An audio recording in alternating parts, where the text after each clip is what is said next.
Bienvenue dans cette nouvelle édition du QG Week-end sur Africa 24. Voici les titres de l'actualité. Réouverture de l'ambassade russe à Ouagadougou ce 28 décembre, 31 ans après sa fermeture. Une réouverture qui laisse présager une éventuelle renaissance de la coopération entre la Russie et le Burkina Faso. 2,8%, c'est le chiffre estimé par la Banque africaine de développement des perspectives de croissance du Gabon pour la période 2024-2025. Un chiffre en hausse comparé à l'année 2023, mais qui suscite l'inquiétude et la prudence de la Banque mondiale quant à l'impact des sanctions régionales sur les performances économiques du Gabon à court et à moyen terme. Et enfin, la première édition du Carnaval international de Ouida CIO a pris place du 26 au 31 décembre au Bénin, un événement festif et culturel et qui est une reprise du célèbre festival Ouida 92. Les détails dans ce journal. Mais d'abord, le discours annuel devant l'Assemblée nationale a été délivré par le chef de l'État comorien, Azali Assoumani, ce 29 décembre. Un discours d'unité dans lequel il a notamment évoqué les actions de son gouvernement. Par ailleurs, le président candidat aux prochaines élections présidentielles du 14 janvier prochain est également revenu sur ses perspectives en vue de ces élections. Il a notamment prôné la démocratie, un discours qui a été critiqué par ses adversaires. Rappelons également que les élections présidentielles aux Comores auront lieu le 14 janvier. Le président actuel est candidat à un troisième mandat consécutif. Quelles sont les clés de réussite du développement du Rwanda? Comment expliquer les résultats positifs du pays dans différents domaines tels que la santé ou encore l'innovation dans le domaine des technologies, de l'information et de centres financiers en Afrique? Le président Paul Kagame nous donne des éléments de réponse dans ce sujet, signé Fraterne Ndachai-Senga. Un modèle de développement en Afrique, c'est ainsi que le Rwanda est perçu sur la scène internationale. Mais quels sont les secrets cachés derrière un succès affiché depuis plusieurs années? Pour le chef de l'État rwandais, il n'y a pas de solution magique au développement, juste prendre une direction bien définie et s'y accrocher sans se laisser distraire. As far as I understand, it's not a secret, it's just being decided. And for us, pour moi, il ne s'agit pas d'un secret ou d'une sorte de magie. Il s'agit simplement d'une décision. Et pour nous, l'histoire tragique nous a également aidés parce que nous devions prendre une décision, soit disparaître de la surface de la terre à cause de la tragédie, ou en sortir en faisant de notre mieux pour nous-mêmes et aller de l'avant en espérant que, peut-être, on s'en sorte avec quelques progrès comme cela s'est produit. moving on like maybe it has happened and with some progress. Des résultats impressionnants en matière de santé, d'égalité des sexes, d'innovation dans le domaine des technologies de l'information et de centres financiers en Afrique, d'économie à la croissance la plus rapide et de leadership dans les efforts de paix et de sécurité et d'être considéré comme l'un des endroits les plus sûrs au monde, le Rwanda se démarque sur plusieurs fronts. Et là encore, pas de secret, mais le fait d'investir dans le capital humain et de créer un environnement favorable pour aider les Rwandais à donner le meilleur d'eux-mêmes. Human capital investment or development for that matter is almost everything, because everything we are talking about. L'investissement ou le développement du capital humain est presque tout. En effet, tout ce dont nous parlons est réalisé par des personnes et le degré de compétence et de connaissance qu'ils ont pour accomplir différentes tâches va apporter une grande contribution. C'est presque tout. Sans cet investissement axé sur le développement du capital humain, vous n'iriez probablement pas très loin. Sans cet investissement axé sur le développement du capital humain, vous n'iriez probablement pas très loin car vous aurez besoin de tous ces gens dans lesquels vous investissez pour jouer différents rôles dans différents secteurs et c'est donc essentiel. C'est un élément clé. Il n'y a aucun doute à ce sujet. You want to see what is the cause of this bad thing that has happened, and then fix that. So when you look at En ce qui concerne le capital humain et l'égalité des sexes, le président Paul Kagame a déclaré qu'il est tout à fait logique de donner plus de pouvoir aux femmes car elles représentent 52% de la population rwandaise. La coopération politique et économique va-t-elle renaître de ses cendres entre la Russie et le Burkina Faso? Une réponse affirmative pour le ministre des Affaires étrangères burkinabé, Karamoko Jean-Marie Traoré, qui s'est exprimé au sujet de la réouverture de l'ambassade de la Russie à Ouagadougou suite à ses échanges fructueux le 27 décembre dernier avec l'ambassadeur de Russie, Alexei Saltykov, en Côte d'Ivoire. Un sujet de Samantha Sabirou-Sabubanga. Après plusieurs années de fermeture, l'ambassade russe au Burkina Faso a été réouverte ce jeudi 28 décembre 2023 à Ouagadougou, la capitale. Un nouveau signe de rapprochement entre le Burkina Faso et la Fédération de Russie après plus de 30 ans d'inactivité. Cette annonce fait suite à des échanges tenus mercredi 27 décembre entre le chef de la diplomatie burkinabé, Karamoko Jean-Marie Traoré, et l'ambassadeur de la Russie en Côte d'Ivoire accrédité au Burkina Faso, Alexei Saltykov. La présente réouverture vient donc parachever un processus de rapprochement entre nos deux pays et ouvre une ère nouvelle dans leur coopération pour le bonheur de leurs peuples respectifs. Je demeure convaincu que la proximité à tout point de vue entre les deux États qu'engendre cette réouverture permettra d'offrir plus d'opportunités aux différents acteurs, tant économiques que politiques, des deux États. Après avoir été fermée en 1996, l'ambassade de Ouagadougou à Moscou avait, elle, été réouverte en 2013 selon le ministère des Affaires étrangères de Russie. Selon le chef de la diplomatie russe, la Russie est déterminée à élargir la coopération dans les domaines du commerce et de l'économie. Vladimir Poutine avait annoncé lors du sommet de Saint-Pétersbourg en juillet 2023 que Moscou allait livrer gratuitement des céréales à 6 pays africains, dont le Burkina Faso. Ces derniers temps ont été marqués par un échange intense des délégations de nos deux pays visant à intensifier les relations bilatérales dans plusieurs domaines.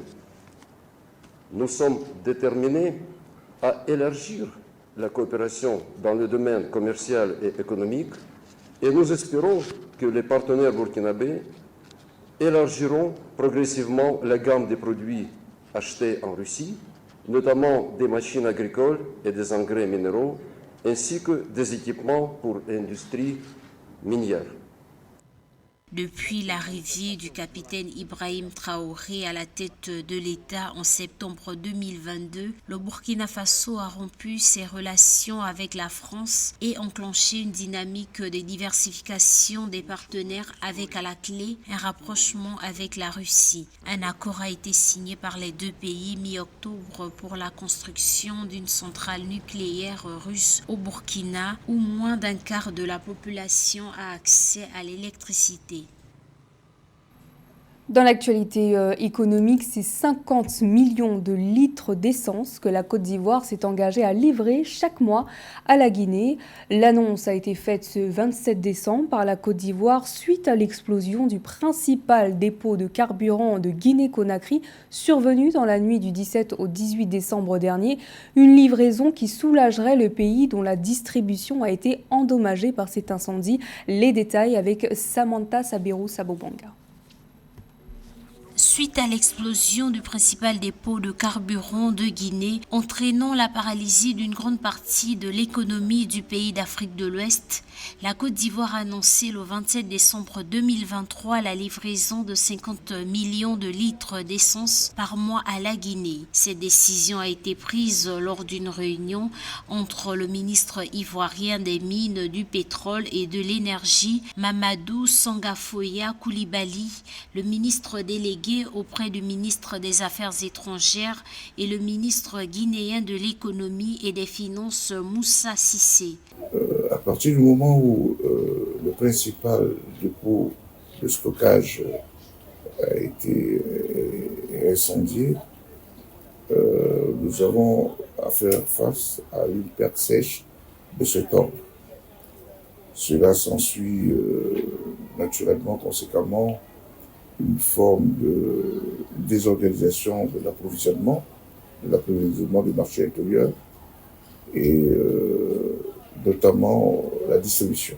L'approvisionnement sera assuré par la Société de gestion des stocks pétroliers de Côte d'Ivoire, GESTOSI, à partir de son dépôt de Yamoussoukro. Le ministre guinéen Moussa Cissé a exprimé toute sa gratitude au président ivoirien Alassane Ouattara qui, dès le début de cet incident, a envoyé une délégation conduite par le ministre des Affaires étrangères, de l'intégration africaine et des citoyens de l'extérieur, Léon Kakou Adom, à Conakry pour transmettre aux autorités et au peuple guinéen un message de compassion et de réconfort. Les mesures d'atténuation prises par le gouvernement pour pouvoir justement mitiger la crise. L'une des mesures concernait aussi la fermeture du carburant, la fermeture des essenceries, donc des stations d'essence, et dans les jours qui suivent du rationnement aujourd'hui du carburant. Donc tout cela contribue, on va dire, à désorganiser le marché intérieur, donc de la distribution. Selon un communiqué du gouvernement guinéen daté du mercredi 27 décembre 2023, l'incendie survenu au principal dépôt d'hydrocarbures du pays, à Conakry, dont la nuit du 17 au 18 décembre a causé la mort de 24 personnes et blessé 454 autres. En outre, 800 bâtiments ont été endommagés, affectant un total de 10 337 personnes. Sur les 285 personnes admises dans les structures sanitaires, 443 ont été libérées, tandis que 42 personnes restent sous prise en charge médicale. Une légère hausse quant aux perspectives de croissance économique du Gabon pour l'année 2024-2025. Elles ont été estimées à 2,8% par la Banque africaine de développement, soit 1% de plus que l'année 2023.